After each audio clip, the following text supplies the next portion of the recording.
भावनाएं पत्थर नहीं, गुलाब के फूल समान हैं। मनुष्य की 3 परतें हैं। पहला शरीर उसका शारीरिक विज्ञान, दूसरा मन उसकी मानसिकता और तीसरा उसकी आत्मा उसका शाश्वत स्वयं। प्रेम इन तीनों तलों पर हो सकता है, परंतु इनके गुणधर्मों में अंतर होगा। शारीरिक तल पर वह केवल सेक्स या काम है। तुम उसे प्रेम कह सकते हो क्योंकि यह शब्द तुम्हें सुंदर और काव्यात्मक प्रतीत होता है, परंतु 99% लोग अपने काम को प्रेम कहते हैं। काम बायोलॉजिकल है, शारीरिक है। तुम्हारा रसायन, तुम्हारे हार्मोन, सभी कुछ पदार्थगत इसमें सम्मिलित है।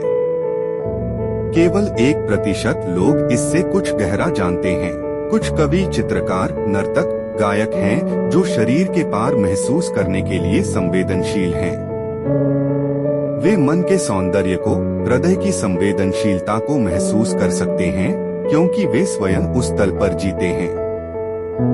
परंतु यह संगीतकार, चित्रकार, कवि जिस तल पर जीता है वहाँ वह सोचता नहीं वरन महसूस करता है। और क्योंकि वह अपने हृदय में जीता है, वह दूसरे व्यक्ति के हृदय को भी समझ सकता है।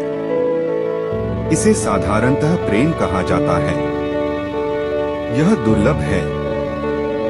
मैं इसे 1% कहता हूँ, शायद कभी कभार होने वाला। यह इतना सुंदर है क्यों बहुत से लोग इस दूसरे तल पर नहीं जा पाते। इसमें एक समस्या है, कोई भी वस्तु जो इतनी सुंदर होती है वह बहुत कोमल भी होती है। वह कोई ठोस वस्तु नहीं होती बल्कि अत्यंत कोमल कांच से बनी होती है। और एक बार यदि कांच का शीशा गिरकर टूट जाए तो उसे दोबारा जोड़ा नहीं जा सकता, तब उसे दोबारा जोड़ देने का कोई उपाय नहीं है। लोग प्रेम के उन कोमल तलों पर जाने से डरते हैं क्योंकि उस तल पर प्रेम अत्यंत सुंदर होता है, पर साथ ही अत्यंत बदलाहट लाने वाला। भावनाएं पत्थर नहीं होती, वे गुलाब के फूल समान होती हैं। ऐसा जाना जाता है कि कवि और कलाकार लगभग हर दिन प्रेम में पड़ते हैं। उनका प्रेम गुलाब के फूल की भांति होता है।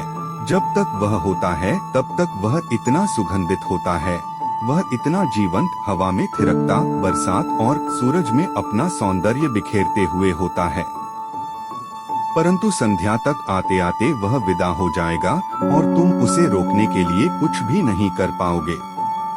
हृदय का गहरा प्रेम बस एक हवा के झोंके के समान होता है जो अपनी ताजगी, अपनी शीतलता लिए तुम्हारे कमरे में आता है और फिर चला जाता है। तुम हवा को अपनी मुट्ठी में नहीं बांध सकते। बहुत ही कम लोग इतने साहसी होते हैं जो निरंतर बदलते हुए जीवन के क्षण क्षण में जीते हैं। इसलिए उन्होंने उस प्रेम में पड़ने का निर्णय लिया है जिस पर वे निर्भर हो सके।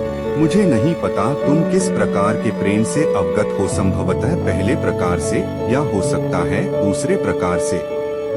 और तुम डरे हुए हो कि यदि तुम अपनी आत्मा तक पहुंचोगे तो तुम्हारे प्रेम का क्या होगा। निश्चित ही वह विलीन हो जाएगा, परंतु तुम हारोगे नहीं। एक नए प्रकार का प्रेम उभरेगा जो कि लाखों में एक व्यक्ति के भीतर उभरता होगा।